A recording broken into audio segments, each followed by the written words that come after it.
Good evening. Welcome to this pre-recorded session of Last Bell Boxing. So anyone that tuned in to our Saturday evening show will see that we covered the Savannah Marshall versus Clarissa Shields card in some detail. So if you've not already checked that out, be sure to check it out.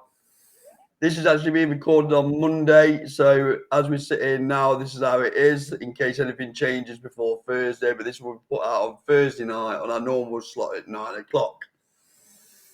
So that clears all that out. So first of all, we're going to jump in just a bit about Savannah Marshall versus Shields viewing figures.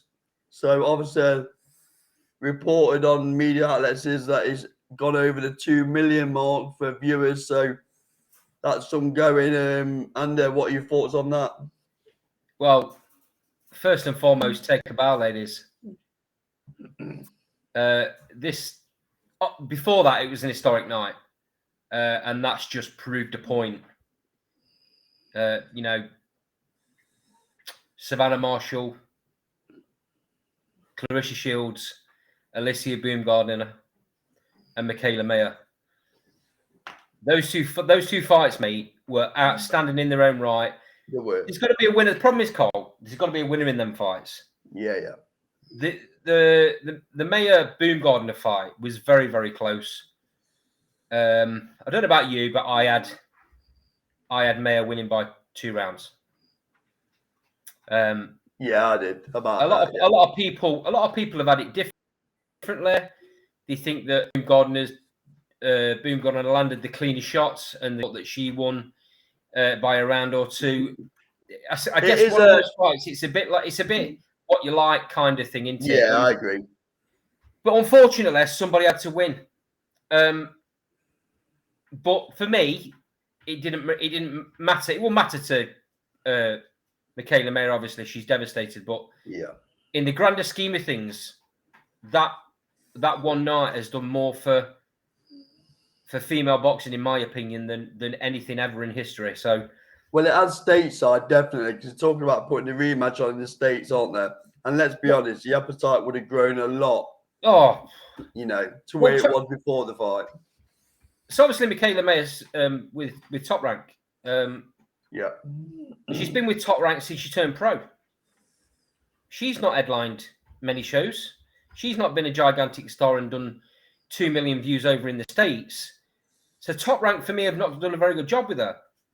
They're going to now because they're going to see the value. So props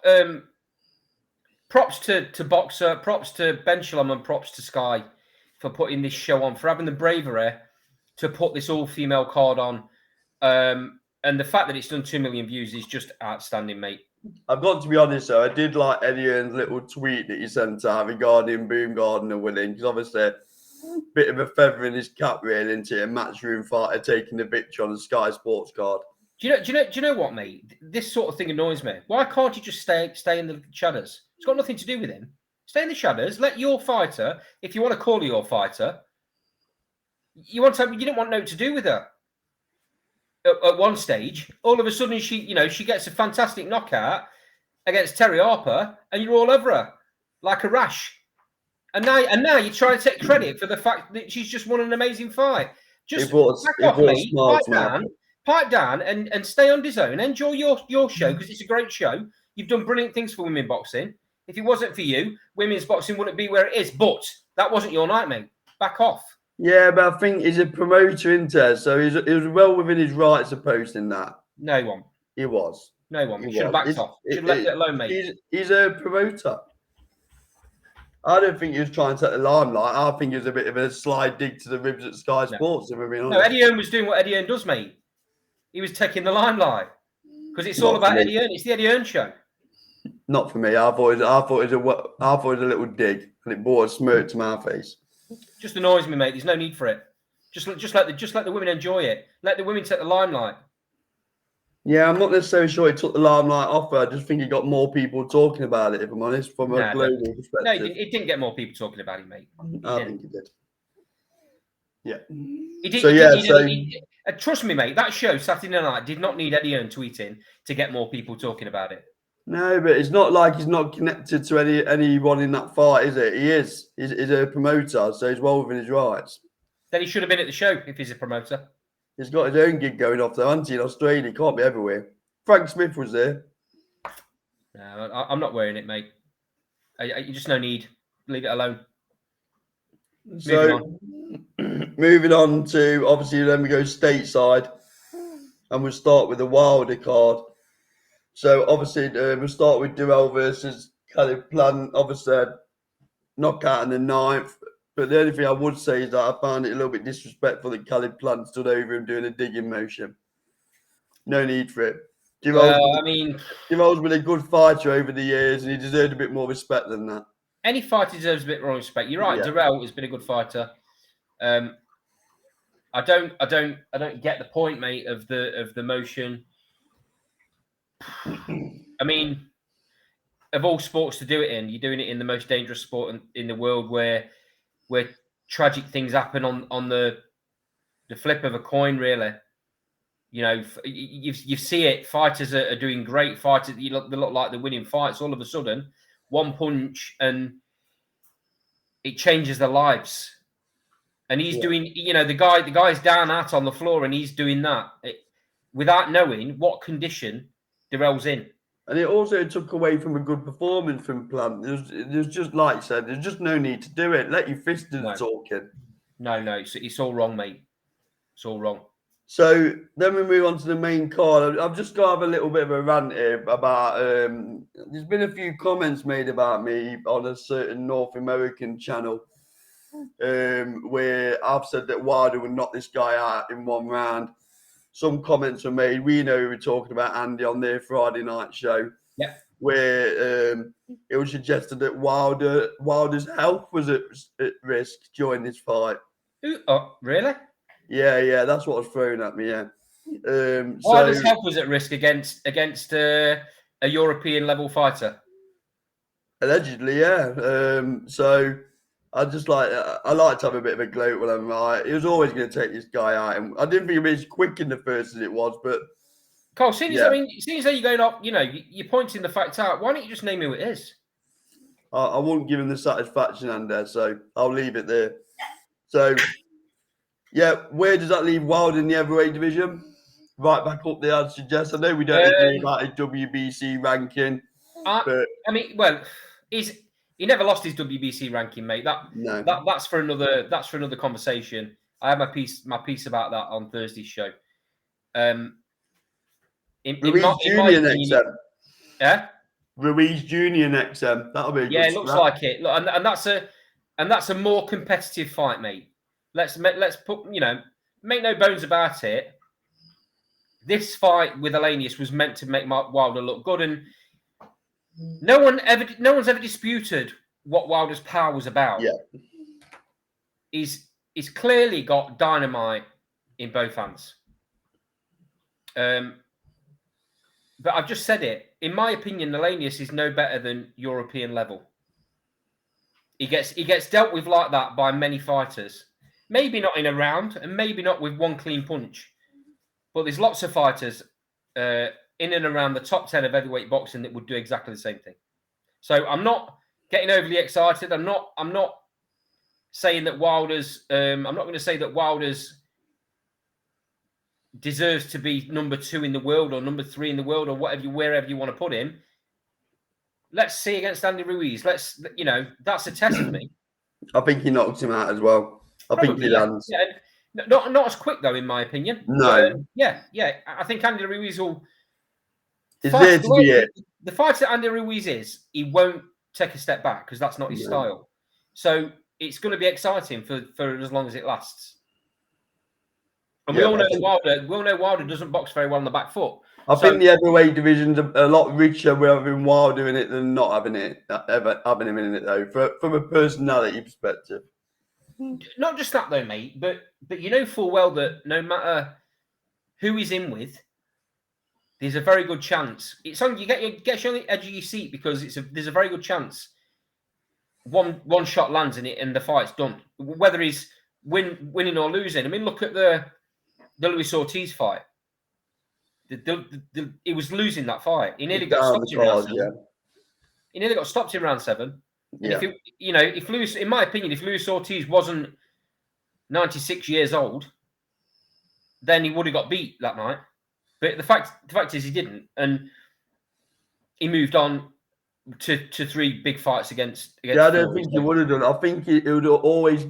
This is where I think Wilder's dangerous, because I don't care which version of Ortiz it is. I think Wilder would eventually caught him with a shot, and that's why he's so dangerous. That's why he always goes on about, you've got to be perfect for 12 rounds. I only have to be perfect for 1 second, and that's the truth of it. Yeah. You're right, mate. He is that dangerous when with the one punch knockout. You're right, and he takes his power late into fights as well, don't he?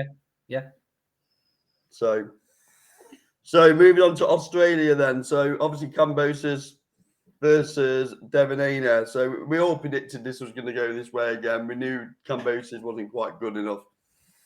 I thought Haney was very good again. For such a young lad to go into the lines then yet again and silence the crowd. Yeah. He's some fighter. I'm not sure he should be drawing comparisons with Mayweather yet, but the boy's got talent. I think it was a shutout, mate. Yeah. I didn't give Kambosos 1 round. He ran out of ideas, didn't he? Well, he just couldn't lay a glove on Haney. It's as simple as that. And I still believe Kambosos is good enough to hang with the majority of that division. He just isn't good enough to hang with a fighter that's got such good defensive skills. It's incredible for his age, and obviously great going forward as well. He wasn't rattled at any point in the fight, really. I thought it was an easy night's work, and he's gonna have to go up there, innit? He looked dry at the weight, didn't he? I think he will do. I think he will do now, mate. There's bigger and better fights for him above. Yeah. Do you think he'll duck Lomachenko, or do you think he'll take the Lomachenko fight before he goes up? Money talks, don't you? I think if there's enough money on the table, he'll take it, and that is some fight, you know. That is some fight. But you got to think, mate. Lomachenko's been out for what I don't know what it is, 2 years, year and a half. For obvious reasons, it's been well documented. You don't know what effect that's had on him. Has he been able to keep his training to a level where his skills and his footwork and his movement and his balance and his shot selection, everything that made Lomachenko? Yeah. Is he still going to have that? Is it possible he can still have that? You're not going to know till he jumps in, are you? No. I mean, there's lots more questions than answers. Lomachenko's been pound for pound the best fighter in the world for quite some time, but the interesting thing for me is, can he land on Haney? Because if he can't, it's a long night's work for anybody, isn't it? Yeah.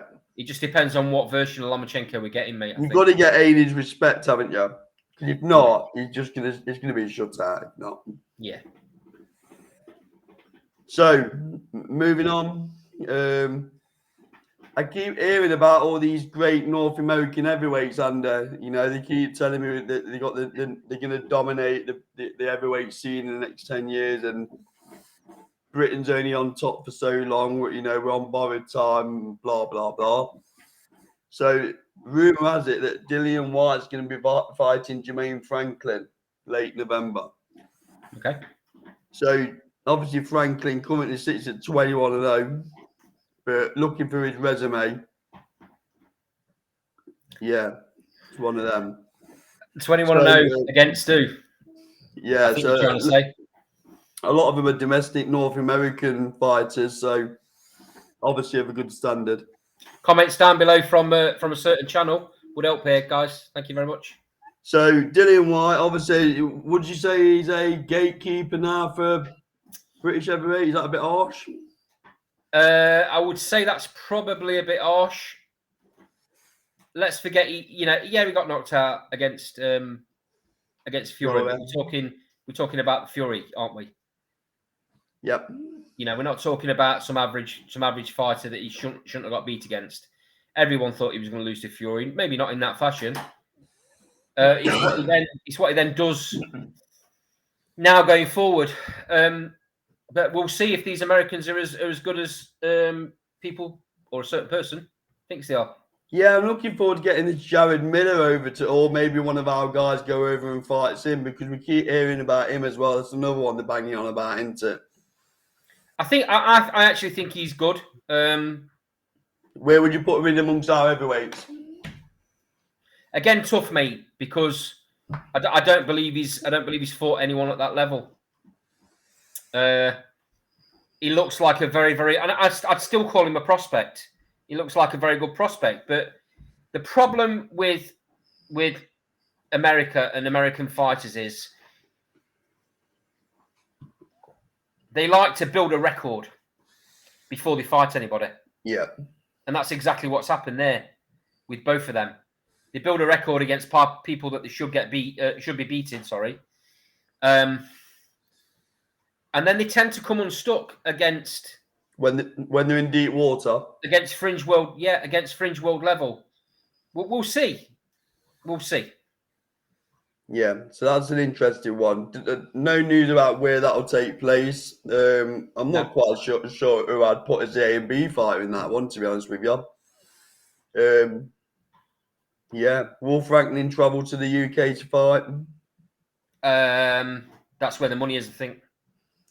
Will they want to get White out in America to build a profile? That's another side of it. A bit late, I guess. I think it's too long in the tooth for White to even bother with things like that, mate.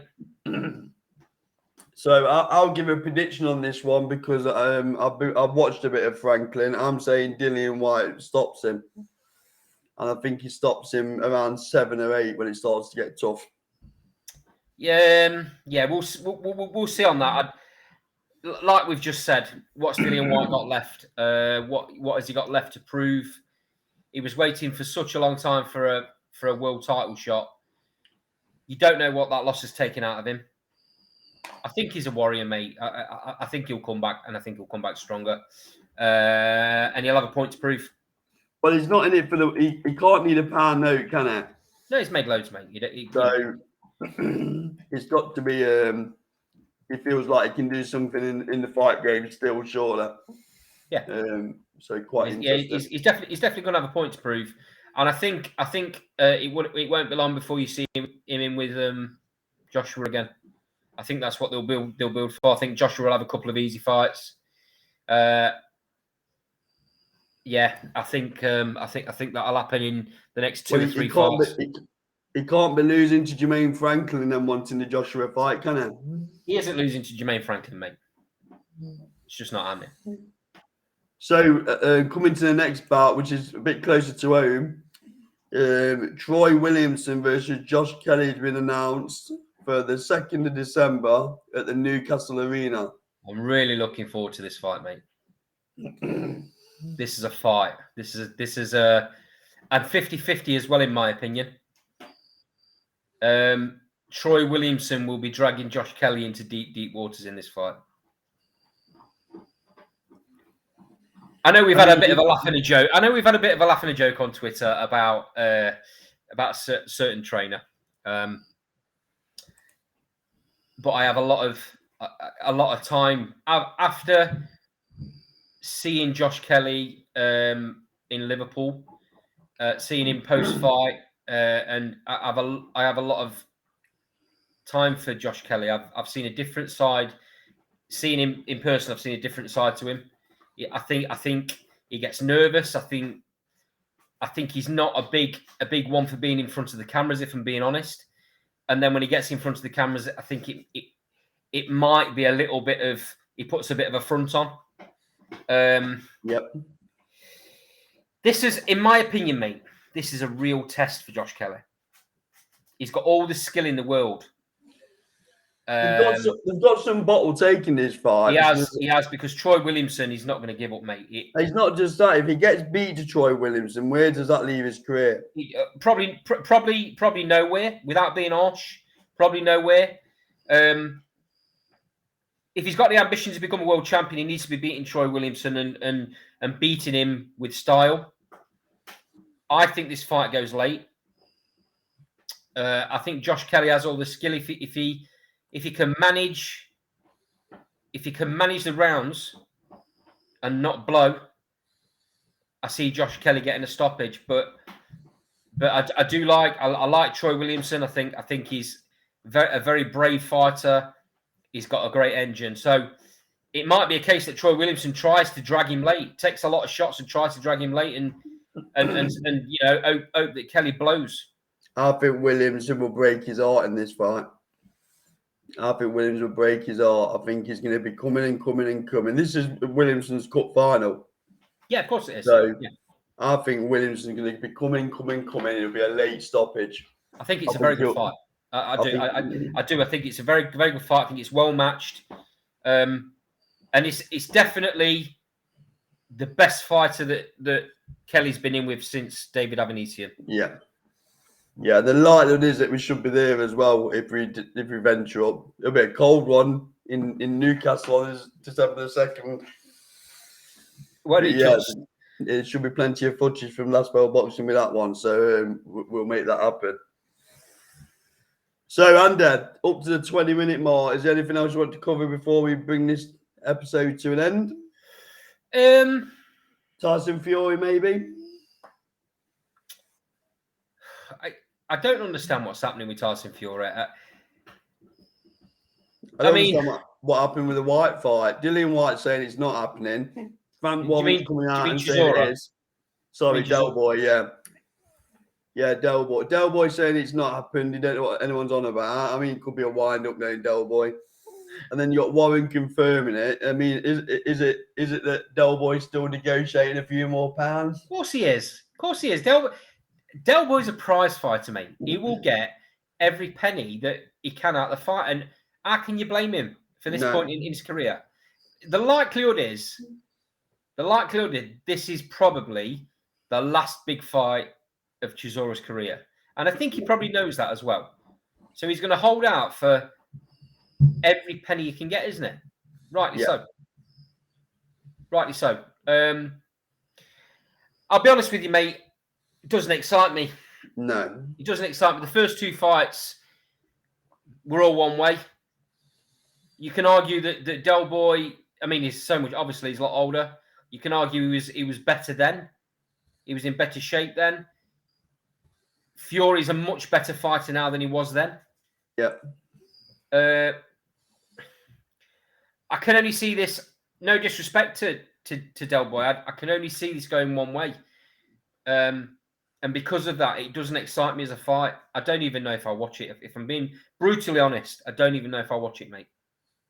Because I don't understand why Chisora's taking the fight, why Fury's taking the fight, why he's even, he's the one that's kind of pushed this in a way.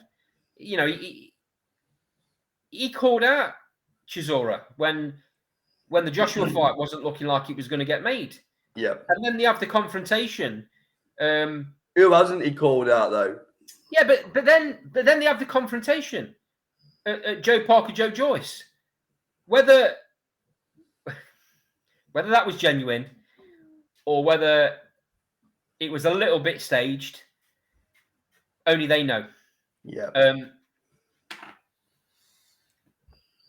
I don't think they like each other. I think the animosity is completely genuine. It's a bit pantomime though, wasn't it? The situation might have been set up a little bit, knowing they were both going to be there and bumping into each other, because it was always going to. Chisora don't back off from anybody. There was always going to be sparks, and with Big John being there as well, there was always a chance that a little argument was going to kick off. So I just I can't get excited for it, mate. I wish if Fury had to take a voluntary, I wish he'd have given a young fighter, not even world level, but even a European level young fighter a chance, shot in the dark. Because what that does to that young fighter, if he shows a bit of spirit in that fight, what does that do for that fighter's career? Because no one's going to expect him to beat Fury, just like no one's going to expect Del Boy to beat Fury. I don't know, mate. It just doesn't excite me as a fight. It's quite, just on another point, it's quite interesting that Joe Joyce has come out in some media outlets and said he expects Usyk to drop the WBO belt he expects him to drop it. And Joyce is talking about possibly fighting Daniel Dubois again, Right.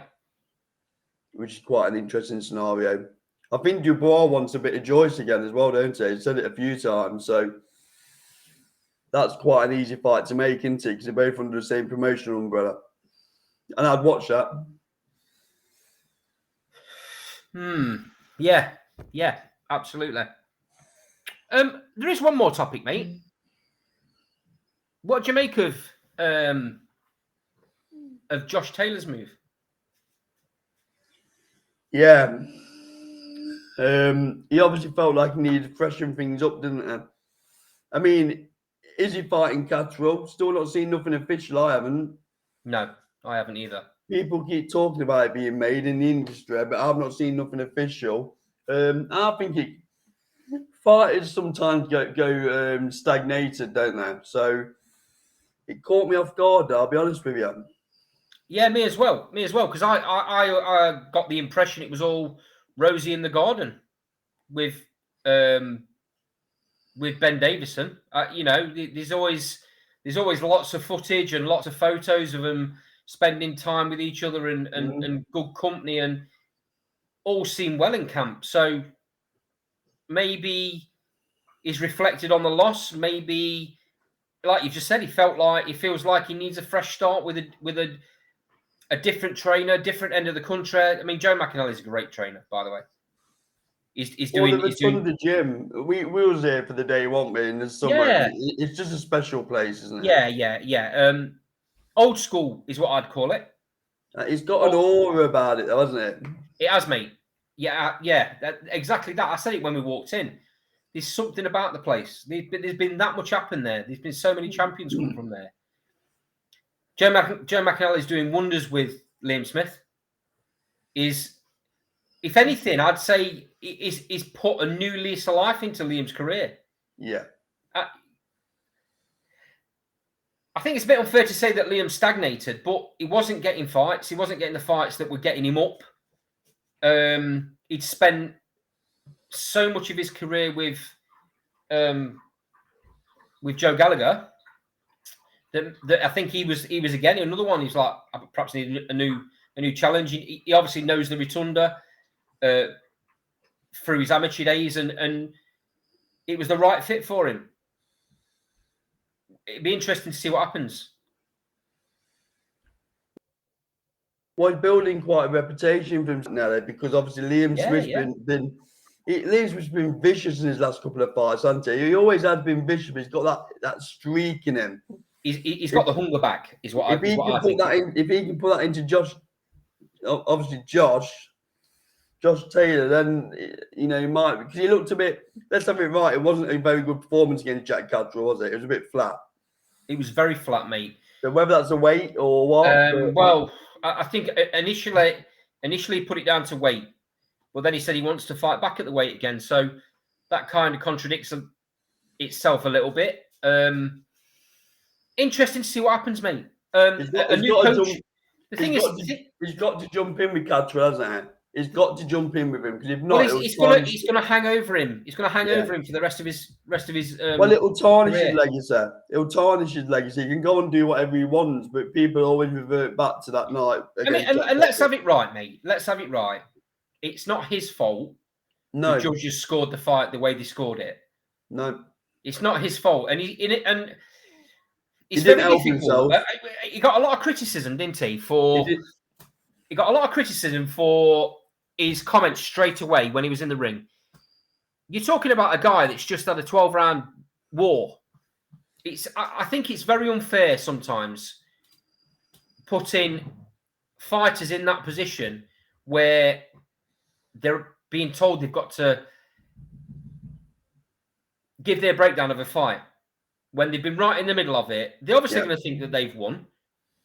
It's very difficult, and then you get everybody jumping on him for it, and I think that was a bit unfair. He just wasn't great. Like you say, his comments weren't great there, were they? Yeah. They weren't, mate, but what fighter really, if they think the fight's close, what fighter really is going to turn around and say, yeah, I lost that? But he didn't even say it afterwards, did he? In the press conference when he'd had time to take, Well, to maybe, gather mate. himself. Yeah, maybe. It's going to be interesting because having a new coach, that coach is going to sit down with you. They're going to look at what's gone off, and they're going to have their own opinion of what you should do going forward. Joe McInally is going to be no different in that. If Joe thinks that he needs to move up to bring a bit of energy back into his career, then that's what'll happen. Does that leave Jack Cattrall out in the cold? Yeah. I think it's disappointing. The whole thing's disappointing because He'll fight Cattrall. He'll fight him. The whole thing's disappointing, mate, because again, I don't blame Taylor for this at all. Jack Cattrall's never going to get that day again. No, because the belts got split and Taylor got stripped of one of the belts very early on. They didn't have chance to even start negotiations for a rematch when that belt was taken away. So even if that fight would have happened straight away, it's not for all the marbles. So it wouldn't have meant the same. No. Jack Cattrall wants it to right what he believes is a wrong and what a lot of people believes was a wrong. But again, I'll say it again. You can't blame Josh Taylor for. No, you don't judge the fights, does it? You don't judge them. No. You just could have done better with the PR bit afterwards. It's going to be very interesting, though, mate. It's going to be very interesting to see what moving Jim and moving to a different part of the UK does. Freshens him up, different coach, different ideas, different training regimes, different style of training. It's all of that's going to come into it, and it'll make for a very interesting period in Josh Taylor's career. I do respect Ben Davison in these scenarios though, because he's lost a couple of fighters now. He's never once come out, has he, and gone to town on him or made any excuses. No. Very respectful. No, he understands the way the fight game works, mate. And there's been times when other fighters have left trainers and gone to him. So it works both ways, you know. And just thinking the Tyson Fury scenario. Yeah, but it is what it is. It is what it is. No one can ever take away from Ben Davison what he did for Tyson Fury. If it hadn't been for him, I don't believe Tyson Fury would have ever come back. Whether you want to call him there's people call him boxer size Ben, which is very, very, very disrespectful. He's shown with Lee Wood what he's capable of with a fighter and a different style.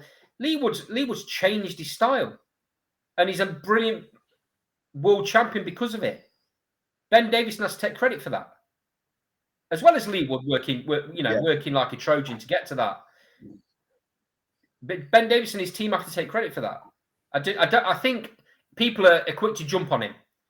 They think he takes fighters that are already made. I think that's because he's got an opinion. That's why he's very opinionated. Yeah, and people think that he takes fighters that are already made, fighters that are already world champions, and then gets the glory from it. Well, when he took Lee Wood on, Lee Wood wasn't in a great place. No, and Lee will happily tell you that he wasn't in a great place, and Ben Davison saw something. Yeah. So he needs some credit as well. He needs some credit. Interesting times though, mate. Very interesting. Okay, so 35 minutes in, we'll bring it to an end there. So comments below, like, comment, subscribe. The video dropping Thursday night, 8 PM UK time. Back to normal business the week after, back to the live show. A lot of footage dropping from Nicola Oatwell's next performance. We'll be up into Doncaster for that. Nicola's second pro fight under the British Boxing Board. Correct. So we look forward to that. Anything you want to add, Andy, before we bring the video to a close? No, I just to echo what you just said, mate. Anyone that's not seen the show before, take a look at this. We've got lots of real top draw interviews, top draw footage from small shows, from larger shows. Some world class names in the boxing world have done some good interviews with us. So look at our back catalogue. There's some good stuff there. Okay. So it's goodbye from me and goodbye from him. Same as normal, a week on Thursday. Check his channel out. Cheers.